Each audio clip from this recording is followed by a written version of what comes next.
تنبيت إسياس 55 فقدي شمنته كم زد ما يبل حساباتكم أيكونن مجدتاتكم كأمجدتاتي أيكونن يبل إجزابير كم تسمعي كم مدر العلزبل مجدتاتي كم مجدتاتكم حساباتي كاب حساباتكم لعل زبلة إيو هاللويا إجزابير نبارك كالنا أبون السقع عبي خمو تبارك قويتا هوي حساباتك لعل زبليو مجدتاتك لعل زبليو قويتا هوي كبرنا بكالنا حيلق الك إجزابير أبو السقا سلز لبس تمسجن إجزابير أبو بهيوتنا قويتا هوي لوط سلز غون تمسجن قويتا هوي كبرنا بكالنا بسم تفكروا ده يسوع كريستوس آمين كفولو تباركوا كبرنا سوم يكون هاللويا كما يكأننا قدسان سامر كما يالله هاللويا كل وقتي نايك بينو ترايون تايم بوتان جزن زيبولو هاللويا بك إجزابير كل جزء نسو أبزفانو الله هاللويا إذا وقت تازن عنا ينبر إجزابير هاللويا جزن بوتان يبولون سامر وينتر قلنا عنا يكو نعناي أمام الله هاللويا جزن بوتان يبولون مخنياتهم مجمرتان موداتان يبولون أملاخ هاللويا نعنا بزرد أنا قوم كأجن سامر نبلون صحي كبر قولو كقرر كلها وينتر نبلو قوع خمت صخولها قوع نبلو هيكونه إجزابير كومي كونه بقى إجزابير وقتي جزء بوتا أيدروتوني كل جزء بسرعة إجزابير وقتي يبولون جزء يبولون بقى كبرنا عملا يكون سلازيكو بزاي تتصبح هذا زمت سخاكو بقى أوروما يزبل كاو بتجزيخات تدريت كا روما يزبل كاو تصفى زقارات كالو عملا هجن دب خبر بجزين ببوتان سلازي تحس كبرنا سومي يكون أبزخ فلوس صحف زنببنا يوم تايلو حساباتكم أيكونن مجدتاتكم مجدتاتي أيكونن يبل إجزابير كم تسمعي كم مدر العلزبلة حساباتكم مجدتاتكم العلزبلة كبرنا سومي يكون مبزحتي جزء ناتنا مجد الله سبسي ناتو مجد الله ناتو حسابون الله يكونن جن إجزابيركم يكونن أملاخ مجدتاتو كل أنت أمراته إجزابير حسابه كله تأمراته نورمال زبها ليله أبناتو مجد كله تأمراته كمر حكا كله تأمراته كنا جفكا كله بتأمراته زي رأخاي زي تتصبحي نجري كبرنا سمو يكون كنا جفكا كله هاللويا بزي تتصبحي كوت أكا كله ناب حرنت بزي تتصبحي مدحنا نبعلو تام علتكو إجزابير يسفلتا نحنا كو منن بقى نخيد إجزابير كمجد كله نموسى مجدتاتو يمرحون يرو حبيرو نسب إسرائيل كأتا أمراتي نجيرو بقى نموسى مجدتاتو يوم لك همها مجد يريك إجزابير نعنا بخلي بسعنا بتأمراتهم بسعنا كبرنا سوم يخون نموسى جن فلي زبلون تايو كابتا أمرات حلف زبالي مجدتاتو إجزابير أريو موسى مجد إجزابير يريو بقى إجزابير سي قالوا زي تبهال إيد إجزابير كوريو كن مجد ريو كسرحو خلو 4 عامات أبرخة نملاخ ريو موسى عند حرداريو خمو صحف قدوس كمسكرو له خلو عقال سب أي نبرة يزبلو كن موسى حدا جزء عقل خمسة ينبرو بمنتين الردة نتجب تصاوي حدا جبت أو مس حدا إسرائيلاوي مس حاو ماله بقى سخلو حريقو نتجب تصاوي قتلو عقل زلوا سب مسد جنك زابير مجد الله موسى فريحو هاديمو كابزس فرعون كاب سراويت فرعون كهادم يلي هاديم سوزو وسودو نايسب نجر نايسب حسابي እግዚአብሔር ለካ መገድሎ እግዚአብሔር ለካ አብት በረኻ ሃሌሉያ مجد له أباقع ناقواسه أباقع نايمن ناي حمو يترو ناقواسه يخلو إجزاب يرابو أبقوت قات تراخيبو كبرنا أملاخ يقول أبو دم 4 عامات يسريحو 4 عامات يسريحو نموسى إجزابير مسكن سلازي مجد تاتو لعل الزبالة حسابو كابانا لعل الزبالة حساب زلو كبرنا سمي يقول موسى أو يتسريحو أبو تسريحو أيو تلقخو نتلقخو وتيو نهزب أملاخ ندك إسرائيل حيزوهم كوتس كابتو وانتيو تاخوينو ملأخت فيو 4 عامات مس أخلا هاللويا اسك مجدتاتو بقى كم مجدتاتنا يكونن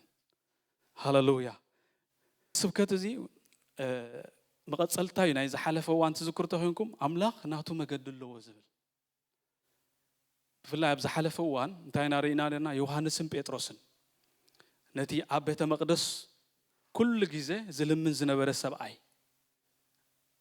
ابو كيدوم اب غبر حواريات زلو ينارينا نيرنا نعو خيدوم نسو صبابيو كهبو لمينوسي كاب يوحنسن كاب بيتروسن كوهاب املاخ كا زحاسبلو هاللويا كفوس سباي زحاسبو كوهاب مخنيات خومي بك ابو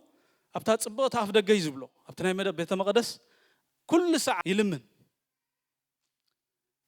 املاخ كا هاللويا نحوارو بك خفوسو دليو نحوارو بك كاب اداو بعلو سريح خبلع دليو اغزابير نحوارو اغارو هاللويا كنطر خملخ اغزابير ازينا ناتو فقال كبرن سم يقول توم نصحف ارسنا سيو املاخ ناتو زخونه مجدي الله هاللويا اب هيوتي ناتو زخونه مجدلو اب هيوتكم ناتو زخونه مجدلو اغزابير هاللويا حساباتو كم حساباتنا ايكونن مجدتاتو كم مجدنا ايكونن اغزابير ناتو زخونه كيزلو ناتو زخونه اوان الله ناتو زخونه مجدلو اب زصات 16 زصات معرف 16 كفقد حاده حساب 5 شعوها كاب ابتاف معرفتيا افقد 30 حدن 30 كلتن كم زد ما يبل وري زصات 16 كفقد حاده كلهم اخيبا دق اسرائيل دما كاب اليم نقيلهم كاب مدر غبص مسوصو اب كالأيت ورحي اب مبل 15 معلتي اب مونغو اليمن سينان نابزلا برخا سين مصو كلهم اخيبا دق اسرائيل دما اب تبرخانو موسن ارونن اغرومرومولم دق اسرائيل كا اتي ابطقا قرع سغا خوف إلنا انجيرا خسع نصقب كنبلع كلنا بيد እግዚአብሔር اب مدر غبصي انت نموت من محبنا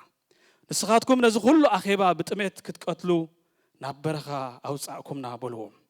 شو እግዚአብሔር نموسى بولو انه انا خاب سماي انجيرا خزنملكم ايه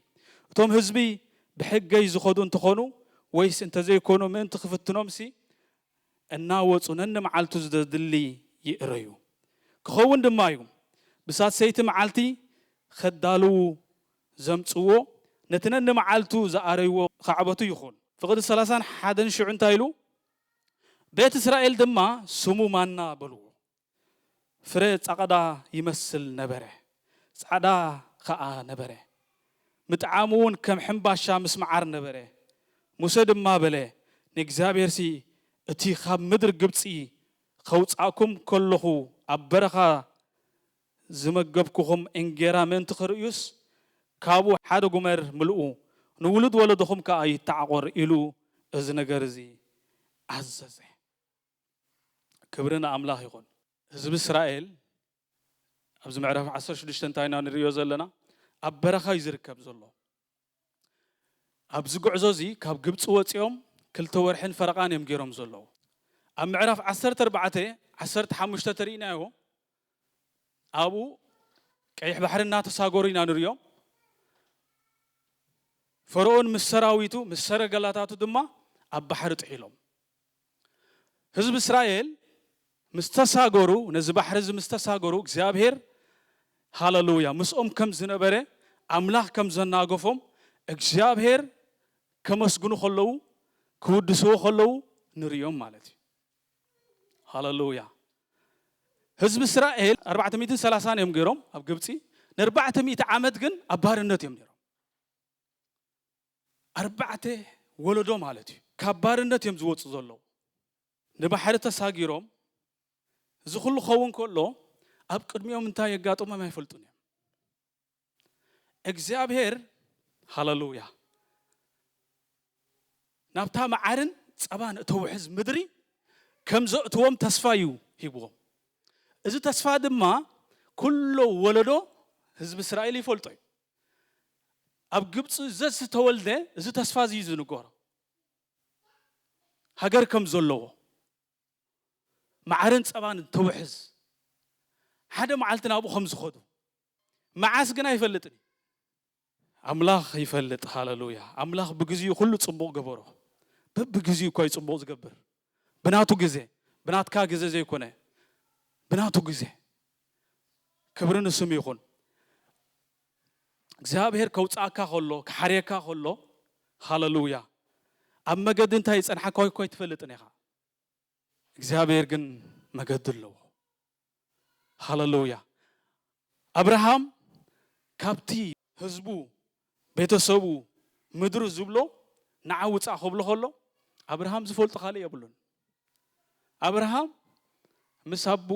ምስ አዲዩ ምስ ሕዋቱ ምስ ደቂ ሃገሩ ይዝቅመጥ ነይሩ ኣብ ኡር ዝበሃል ቦታ ካብዚ ቦታ ይዚማ ጽዋዓ መጽዩ ናይ እግዚአብሔር ጽዋዓ ንዓውፃ ዝብል ናብታ ኣነ ዘርኢካ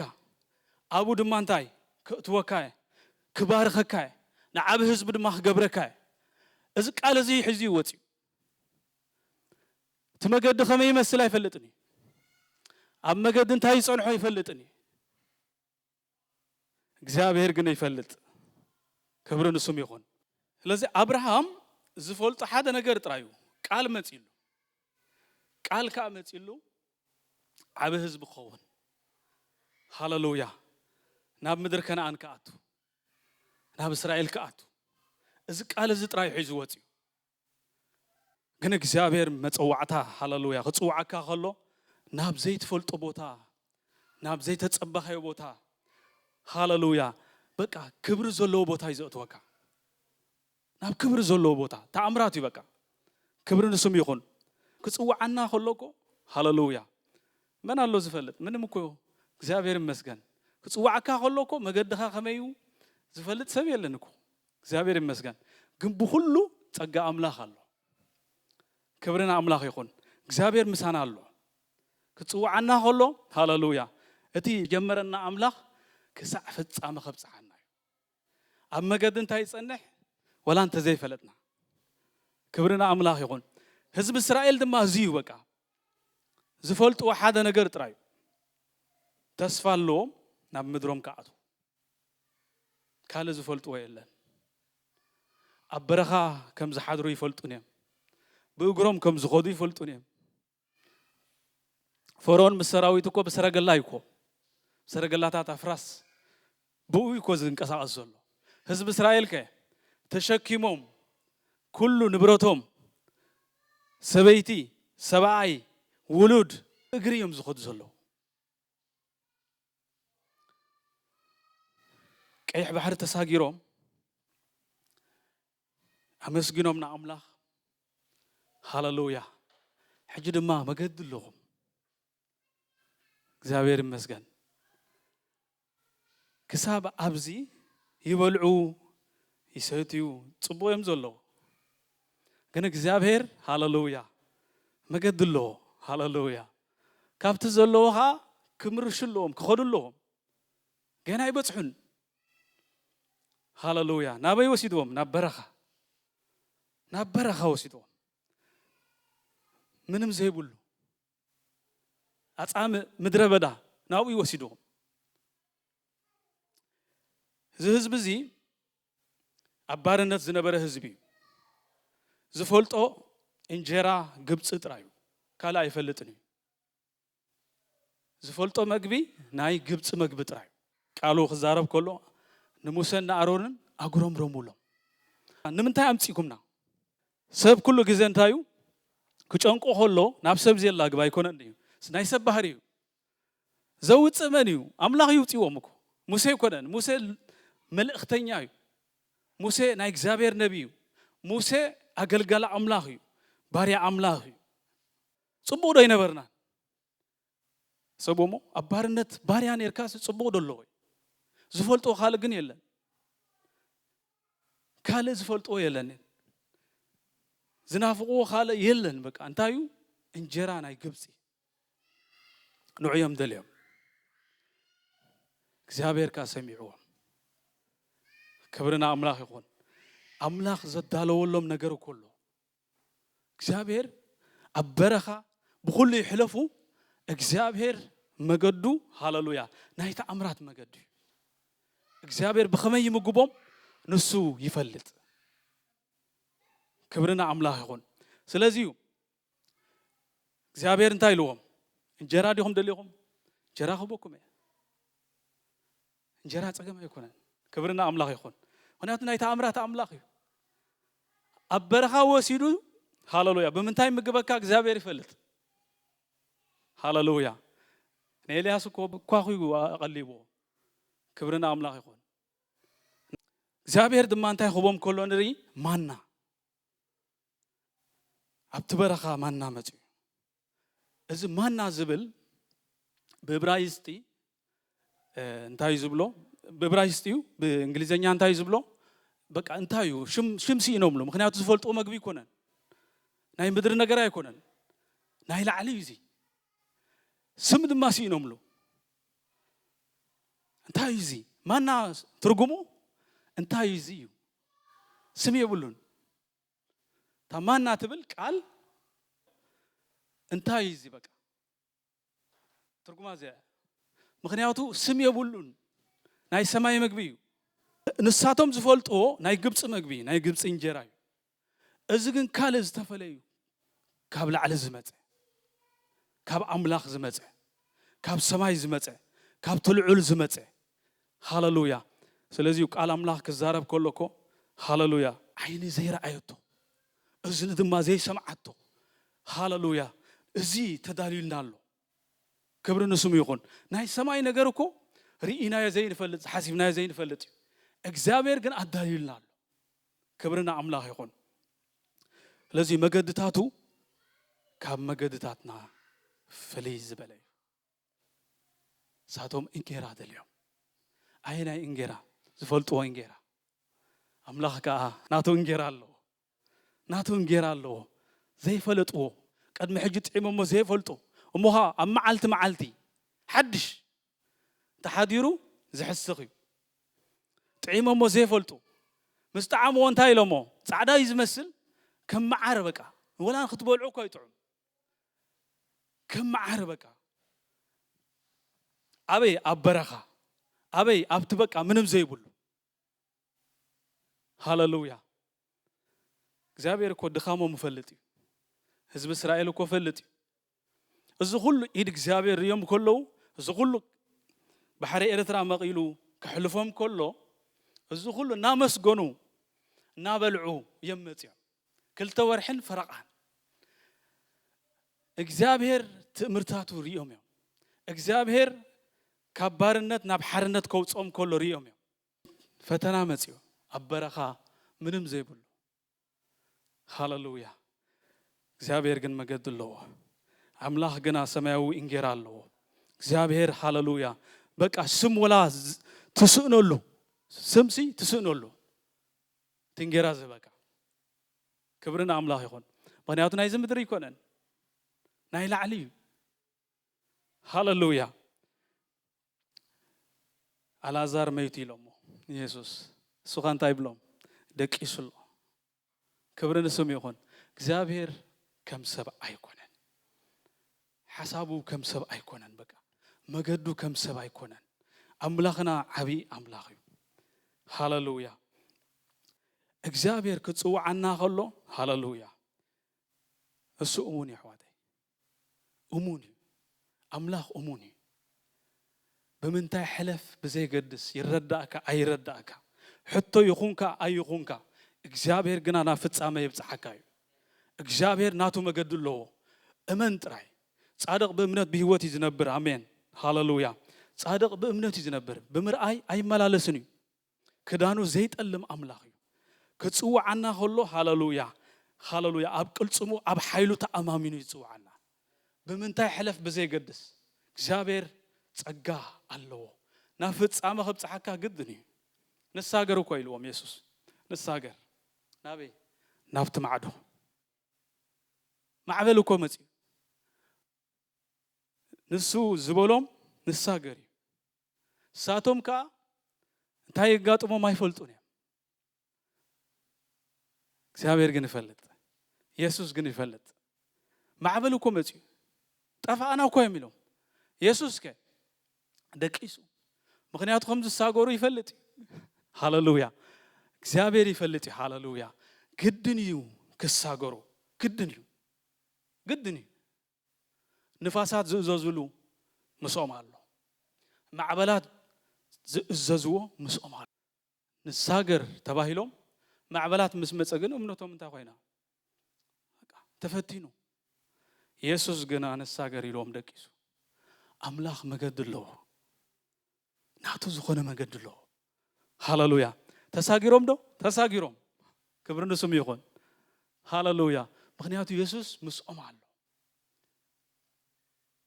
ገና ንኤርምያስ ክዛረቦ ከሎ እግዚአብሔር ገና ከይተሓስበ ከሎ እኮ ሃሌሉያ ኣብ ከብዲ ኣዲኡ ከይመጽእ ከሎ ፈለጥኩኻ እዩ ዝብለኮ ሃሌሉያ ፈሊዎ እግዚአብሔር ኤርምያስ ህይወቱን ተሪእናዮ ብምንታይ ሓሊፉ ብብዙሕ ሓሊፉ ግን ሃሌሉያ እግዚአብሔር ፈሊዎ እዩ ብምንታይ ይሕለፍ እግዚአብሔር ግን ምስኡ ነይሩ እግዚአብሔር መገድ ኣለዎ ናቱ ዝኾነ መገዲ አምላኽና ናቱ ዝኾነ መገድ ኣለዎ ሃሌሉያ ክጽዋዓና ከሎ ብኹነታት ኣይልወጥን እዩ በሐሳብካ ኣይልወጥን እዩ ጸዊዕካ ይኩ እግዚአብሔር ሲ ፈሊካ ይኩ ኣብ ኩሉ ክትገዝእ እንታይ ሂቡካ ስልጣን ሂቡካ ሃሌሉያ ሐዋርያት ተሓቢኦም እዮም እኮ ኢየሱስ ምስተሰቕለ ዝፈልጥዎን ኣብ እስራኤል ኮይኖም ብዛዕባ ኢየሱስ ክነግሩ አምላኽ ዝመደበሎም ከ ናብ ኩሉ ዓለም ክኸዱ ሓደ ግዜ ጴጥሮስ እናጸለየ ከሎ ጠሚዩ ሽዑ ካብ ሰማይ እንታይ መጽይዎ ዕዋፍ ለመምታ ዘለዎ ማዕዲ መጽይዎ ንሱኻ በትናቱ እምነት ፍቁድ ኣይኮነን